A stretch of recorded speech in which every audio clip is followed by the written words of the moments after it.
Hello, hello les scorpions, je vous retrouve aujourd'hui pour une nouvelle guidance sentimentale pour la semaine du 15 au 21. Avant de commencer, je précise que les énergies sont interchangeables, qu'il peut s'agir de vous, de votre hôte, mais également d'une tierce si il y a. N'oubliez pas non plus que ce sont des guidances générales et que ça ne pourra donc pas parler à tout le monde. Je vous invite à aller voir votre ascendant, votre lunaire et votre vénusien pour un complément d'information. Si toutefois vous souhaitez approfondir cette guidance, je vous mets le lien juste au-dessus dans le rectangle noir. Oh là, dans le rectangle noir, vous avez qu'à cliquer dessus. Toutes les informations se trouvent sur la plateforme. Si toutefois vous avez besoin de plus d'informations, n'hésitez pas à me contacter en privé. Alors les scorpions, je vais commencer par vos messages avec les conseils du monde angélique. Je vais prendre 3 messages et un en dos. Vous prenez celui qui vous parle, celui qui résonne en vous, celui qui fait écho à votre histoire. On y va donc, c'est parti pour les scorpions. Ascendant lunaire et vénusien pour la semaine du 15 au 21.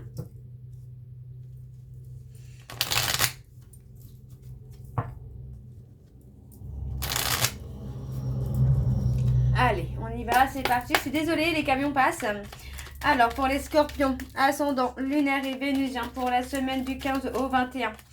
Quels sont les messages, s'il vous plaît, pour les scorpions, ascendant lunaire et vénusien pour la semaine du 15 au 21.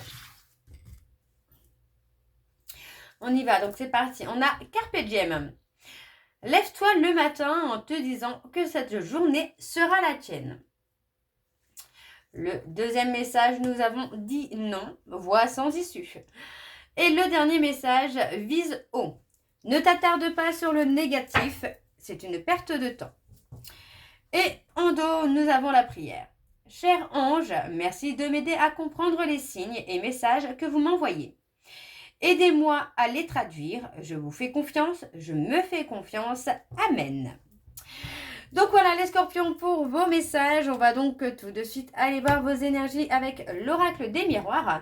Et je vais bien sûr aller voir à la coupe pour avoir vos énergies dominantes. Alors on y va, c'est parti pour les scorpions. Ascendant lunaire et vénusien pour la semaine du 15 au 21. C'est parti, on y va. Alors, pour les scorpions, ascendant lunaire et vénusien pour la semaine du 15 au 21. Quelles sont les énergies dominantes, s'il vous plaît, pour les scorpions, ascendant lunaire et vénusien pour la semaine du 15 au 21.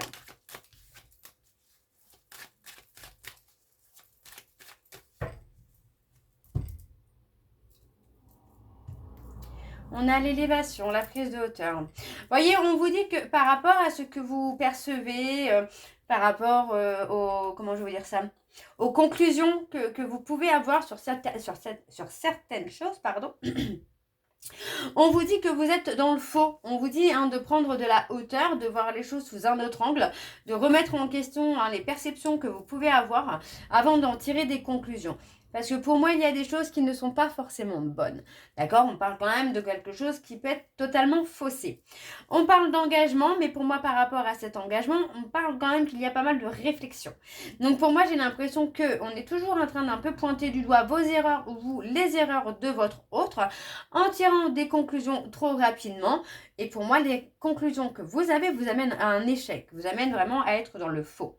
On parle des peurs, des peurs et des doutes. Pour moi, il y a le côté où il faut aussi apaiser ces peurs et ces doutes que vous pouvez avoir. Ok.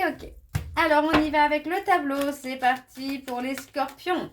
Ascendant lunaire et vénusien pour la semaine du 15 au 21. Allez, on a encore l'échec. Allez, pour les scorpions, ascendant lunaire et vénusien pour la semaine du 15 au 21.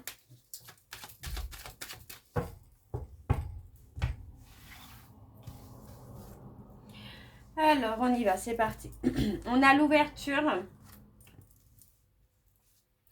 Pour moi, il faut s'ouvrir, j'ai envie de vous dire, il faut s'ouvrir à votre autre, lui parler des peurs de trahison que vous pouvez avoir, parce que c'est pour moi la communication qui va vous permettre d'avancer, de guérir.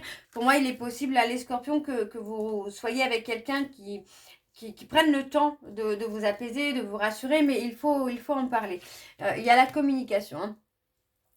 On parle clairement d'infidélité. Pour moi, ça a été quelque chose qui a été catastrophique pour vous. Pour moi, c'est une douleur qui est bien présente, qui a beaucoup de mal à partir. Vous avez beaucoup de mal à faire le deuil de cette trahison. Mais encore une fois, vous voyez, on vous dit que les choses que vous pouvez percevoir ne sont pas forcément la réalité. C'est possible que ce soit vos peurs, vos doutes qui vous mettent dans une situation avec des conclusions qui ne sont pas les bonnes.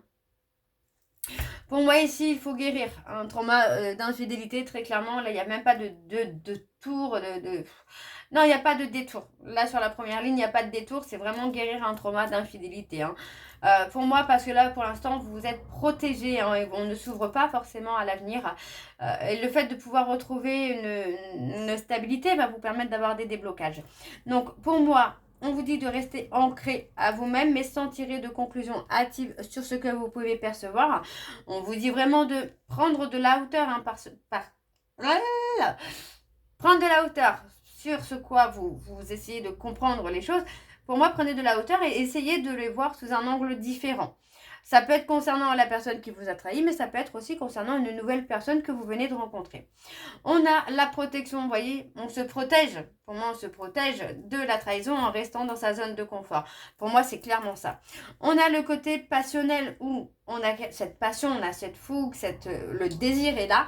Mais, encore une fois, on a beaucoup de mal à se projeter. Tout simplement parce qu'on est figé dans cette peur de trahison. On a pour moi la guérison qui est nécessaire pour vous permettre de prendre de la hauteur, de vous élever à un niveau supérieur et de trouver une stabilité. On a ici quand même une évolution qui se fait après une prise de conscience. D'accord? Donc pour moi, c'est vraiment la prise de conscience et la communication qui va être nécessaire ici pour avancer, pour prendre de la hauteur. Alors pour les scorpions, ascendant lunaire et vénusien pour la semaine du 15 au 21.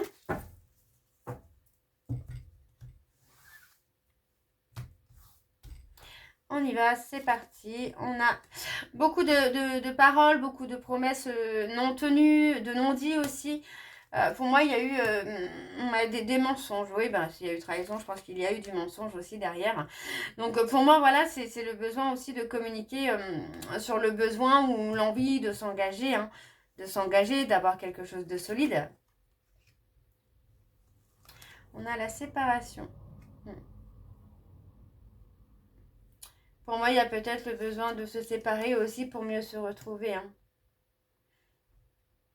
On parle de quelqu'un qui essaye quand même de venir au contact avec vous, qui essaye d'avoir une communication importante avec vous. Mais c'est peut-être pas le bon timing. J'ai l'impression que vous n'êtes pas forcément très réceptif, les scorpions. Et c'est tout à fait normal si vous avez été trahi. J'ai envie de vous dire, c'est normal. Ok. On essaye de vous faire culpabiliser, par rapport à cette trahison, on essaye de vous faire porter le chapeau. J'ai envie de vous dire, là, les scorpions, c'est vraiment ce que je ressens. On a le côté où il y a de l'évolution quand même, mais ça va prendre du temps. Il va falloir rester patient, rester patiente, mais aussi de se retrouver. Pour moi, on parle de communication. J'ai l'impression que pour l'instant, cette personne est dans une communication plutôt légère et qu'il ou elle n'essaye pas de rentrer dans le vif du sujet. On a malgré tout ici une communication qui vient, qui est importante, quelque chose qui va tout bouleverser. Pour moi, c'est une personne qui va revenir sur les cachotteries qu'il a pu faire, qu'il a pu dire, pour faire évoluer les choses.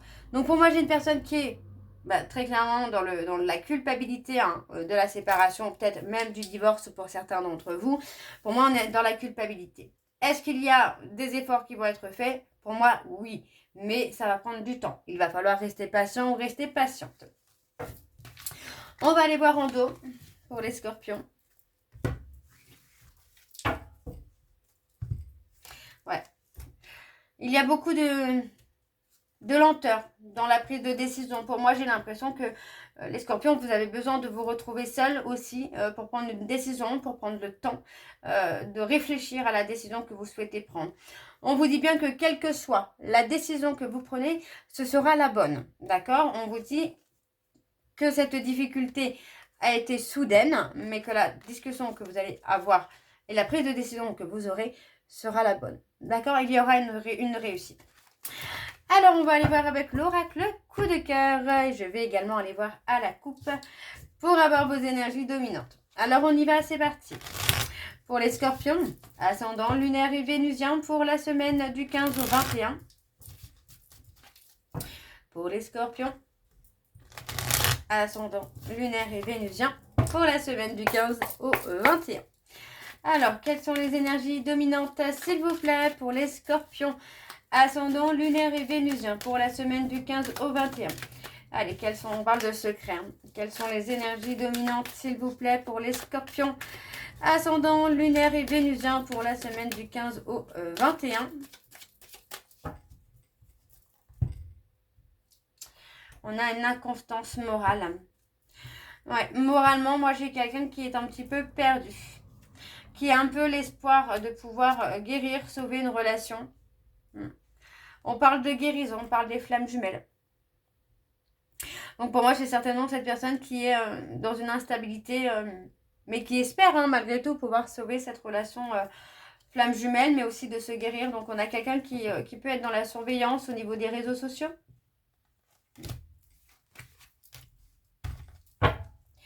Ok. Alors on y va, c'est parti pour les scorpions, ascendant lunaire et vénusien pour la semaine du 15 au 21.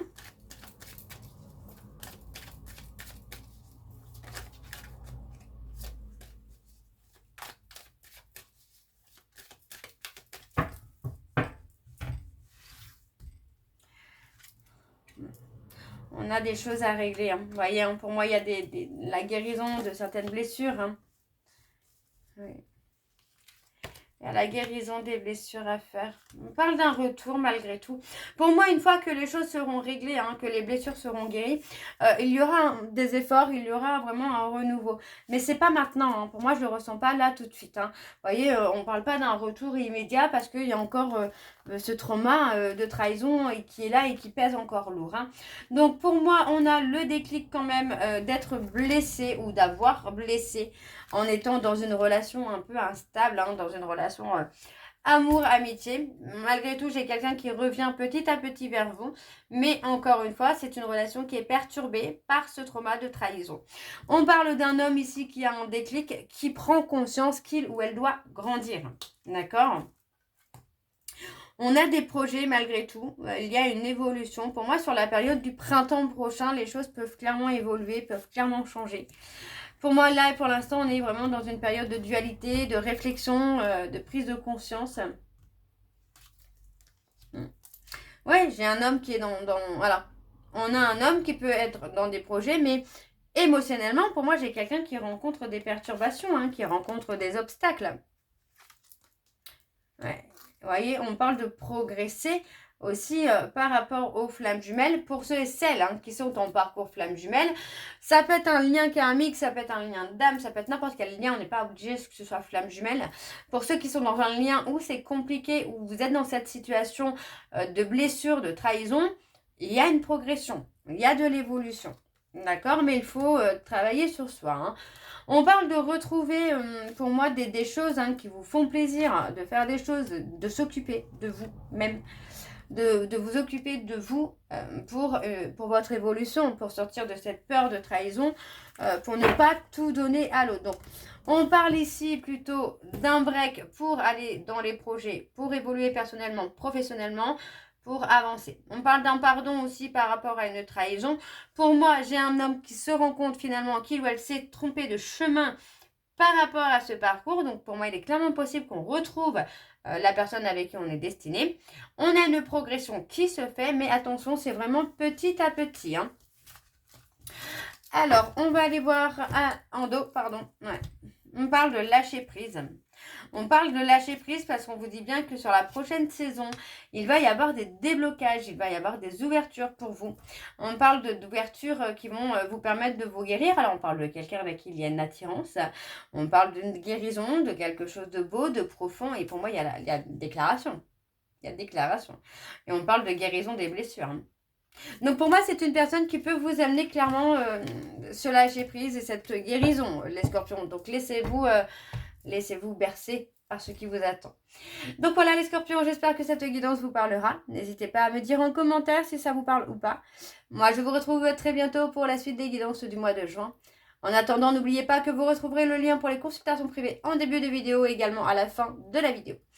Je vous souhaite une très belle journée, une belle soirée ou une bonne nuit si vous m'écoutez le soir. Je vous embrasse, je vous dis à très bientôt et prenez soin de vous. Bisous.